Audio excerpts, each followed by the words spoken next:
안녕하세요. 오늘의 기본 뉴스입니다. 내란 우두머리 혐의 재판에서 윤석열이 피고인석에 앉는 모습이 처음으로 공개되었습니다. 그리고 내란 우두 윤석열이라고 적힌 법정 게시판에도 시민들은 큰 관심을 보였습니다. 이 장면만큼이나 지기현 판사의 얼굴도 공개되었다며 그 얼굴을 일제히 공유했습니다. 그리고 오늘 재판에서는 계엄 당시 국회로 출동했던 조성현 수도방위사령부 1경비단장에 대한 신문이 있었습니다. 자, 윤석열 변호인은 이렇게 물었습니다. 윤소령이 조 단장으로부터 인원을 모두 다 끌어내란 추가 지시를 전달받았다고 했는데 여기서 인원은 국회의원이냐 일반 사람이냐? 여기에 조 단장은 인원이라고 했다면 국회의원이 아닌 다른 인원은 없다 라고 답했습니다. 그러니까 윤석열은 일반 사람 끌어내라고 했는데 너는 국회의원으로 잘못 이해한 거 아니냐라고 물었던 거죠. 여기에 조 단장은 끌어낼 사람은 국회의원밖에 없다라고 답한 겁니다. 자, 지금부터는 그들의 질문답 내용을 그대로 전해드리겠습니다. 자, 윤석열 변호인이 묻습니다.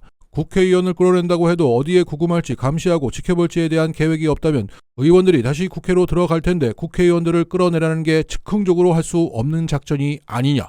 먼저 군사작전에는 의원을 끌어내라는 지시가 있을 수 없다. 왜 그렇게 지시했을까? 잘 알고 계시는데. 의원을 끌어내라는 지시가 있었다고 해도 증인은 25년간 군생활을 했는데 이게 가능해 보였나? 불가능한 지시를 왜 내리는지 모르겠다. 정당하냐를 떠나서 당시 상황을 볼 때 군사작전으로 가능해 보였나? 그게 군사작전으로 할 지시인가? 네, 이상 없습니다. 라고 하고 가서 할 사람이 있을까? 자, 그러니까 너희가 봐도 무리지? 그런 짓이 왜 내렸냐고 옆에 있네 물어봐. 나한테 묻지 말고. 라고 계속 반문을 했던 겁니다. 자, 이렇게 조 단장이 윤석열에게 불리한 증언을 계속 쏟아내자 윤석열 측은 조 단장의 말이 검찰 조사와 지금 변론, 지금 모두 바뀐다. 무엇이 진실이냐? 라고 공격했고 조 단장은 변호인이 가정을 얘기하거나 맥락에 따라 다르게 해석될 수 있는 단어를 얘기한다. 모두 진실이다. 딱 잘라 말했다고 합니다. 결국 윤석열 측은 말장난으로 빠져나갈 틈을 만들려고 했었지만 조성현 단장은 넘어가지 않았다는 겁니다. 정치 10단이 기본 뉴스로 새롭게 시작합니다. 구독을 부탁드립니다. 이런 가운데 오늘 유시민 작가는 경문을 통해서 지기현 판사를 맹렬히 비판했습니다. 윤석열을 풀어주고 특혜주고 그 똘마니들 재판까지 비공개하는 지기현의 행위를 짚으면서 법정에서는 그가 왕이라 딱히 어쩔 도리가 없다. 그래서 시민들은 최악의 경우를 상상한다. 지기현은 윤석열에게 무죄를 때릴 거다. 그래서 앞으로 내란죄로 처벌받지 못하게 할 것이다. 지기현이 윤석열을 풀어줬을 때 이미 우리나라의 사법 시스템은 고장이 났다. 따라서 난 죽을 때까지 기회 생길 때마다 그의 이름을 거론하겠다. 거칠게 요약하면 지기현을 씹는 것이 사법개혁이다. 그리고 조선일보가 어제 이재명 후보의 경선 득표율을 보고 쇼크를 먹은 모양입니다. 집권 시 당내 견제 없는 권력이 탄생한다. 즉 이러다 수박들 다 주겠다 이것들아. 지들이 압승하면 민심이고 이재명이 압승하면 독재죠. 그리고 김동연은 이렇게 말했습니다. 특정 후보가 이렇게 일방적인 표를 가져가는 것은 건강한 민주당을 위해서 또 압도적인 정권 교체를 위해 바람직하지 않다. 자, 민심을 겸허하게 받아들이고 열심히 뛰겠다고 하면 되지. 민심이 틀렸다. 입만 열면 노무현 정신을 운운하던데 농부는 밭을 탓하지 않는다는 이런 말은 듣지 못했나 봐요. 김경수 후보는 그래도 우리 사람 같은데 김동연 후보는 도저히 우리 사람 같지 않다는 의견이 지배적입니다. 앞으로 용병 쓰지 맙시다. 그리고 어제 한동훈의 치부를 들춰서 어그로를 끌었던 홍준표는 조만간 한동훈에게 반격당할 것 같습니다. 어제 한동훈은 토론 후 백브리핑 자리에서 이렇게 분노했습니다. 홍준표 시장이나 이런 분들 저를 원색적으로 무슨 여성 속옷 입었다는 등 그런 식의 원색적인 성희롱성 발언도 하지 않았어요. 그런 게 해당 행위 아니에요. 그런 게 공개적인 모욕이고요. 자, 어제 토론을 보신 분들은 아시겠지만 한동훈은 계엄은 잘못이라는 상식적인 말과 깐족거림 없이 오히려 답답할 정도로 절제된 태도, 홍준표에게 유화적인 제스처, 정책 중심적인 발언으로 전통적인 국힘당 지지층에게 잘 보이려고 했었습니다. 거기에 밸런스 게임하고 바퀴벌레로 태어날래 어쩔래 생머리냐 보정 속옷이냐가 나왔던 겁니다. 그래서 어제 토론에서 가장 많이 득점한 사람은 오히려 한동훈입니다. 그나마 상식적이다. 불쌍하다. 그래서 일부러 참은 것이지 한동훈이 과연 참을 사람입니까? 최근 김어준 총수는 건진법사 보도가 연이어 터져 나오는 것은 김건희더러 대선의 손대라는 한동훈의 메시지라고 해석했습니다. 그러니까 검찰 일부가 한동훈의 대선 캠프처럼 현재 돌아가고 있다는 거죠. 그래서 오세훈도 정리하고 김건희에게 건진으로 견제구를 날리고 있는데 홍준표도 당할 수 있다는 겁니다. 지금은 기자 입틀막으로 간신히 버티고 있으나 홍준표 날리는 건 간단합니다. 최용희가 홍준표의 최측근이 맞다. 그 증거만 나오면 지금까지 제기되었던 모든 의혹들이 연결되면서 홍준표는 버티지 못합니다. 그런 가운데 의미 있는 홍준표 보도가 이어지고 있습니다.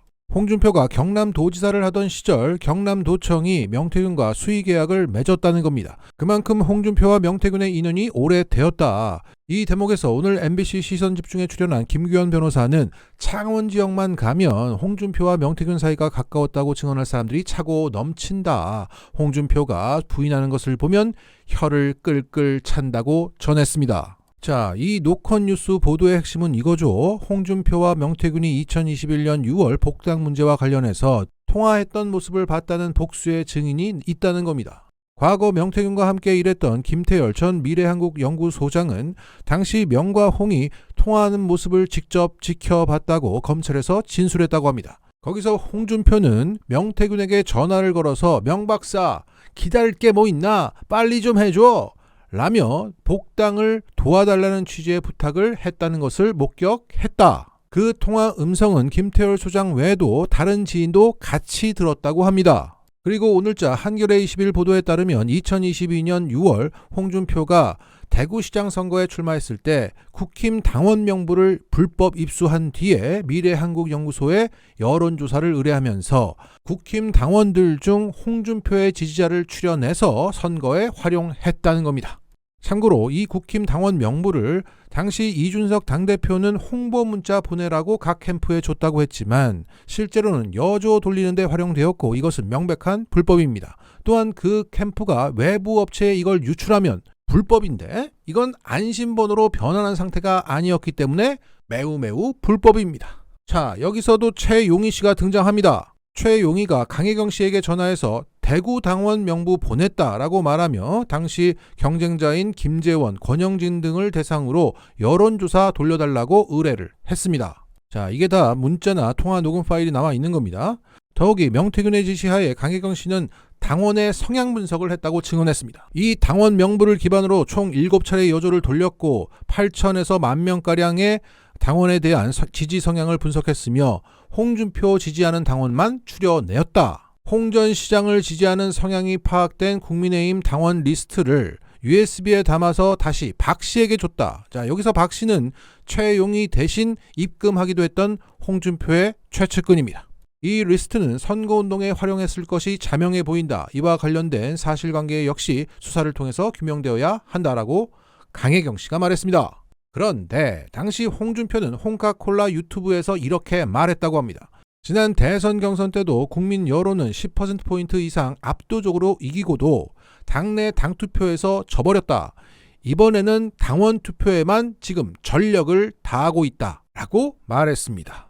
여기서 전력을 다하고 있다는 것은 이 불법 행위를 말하고 있는 것으로 보입니다. 자, 이런 의심을 가지고 당시 최용희 씨가 강혜경 씨한테 넘겨받은 그 명단을 가지고 활용했던 정황, 즉 문자 발송만 확인돼도 홍준표는 끝입니다. 이 쉬운 걸 검찰이 못하겠습니까? 안 하는 거죠.